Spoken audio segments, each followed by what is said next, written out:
Welcome to the Learning Pines YouTube. We hope this video helps. You begin by confirming essentials. Check iPad model, iOS version, and that you have at least some free storage. Next, make sure you are on a reliable Wi-Fi network. If needed, power cycle the router and your iPad.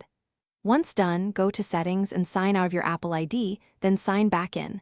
This refreshes authentication tokens. These first actions tackle the most common causes of cannot connect errors and let you move to deeper fixes without delay. Now you focus on network and system-level fixes that often resolve App Store failures.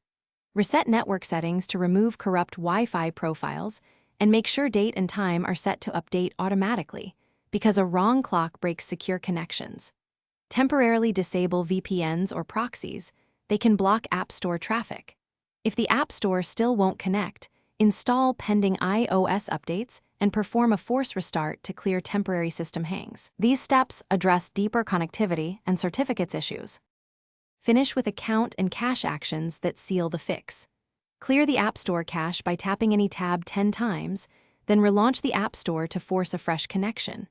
Check Apple system status to rule out server outages and try a different Wi-Fi network or cellular hotspot to isolate local networking problems.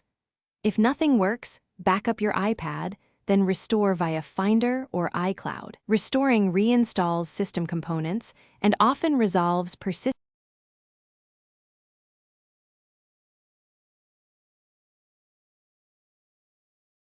Thanks for watching. Consider subscribing if we helped you.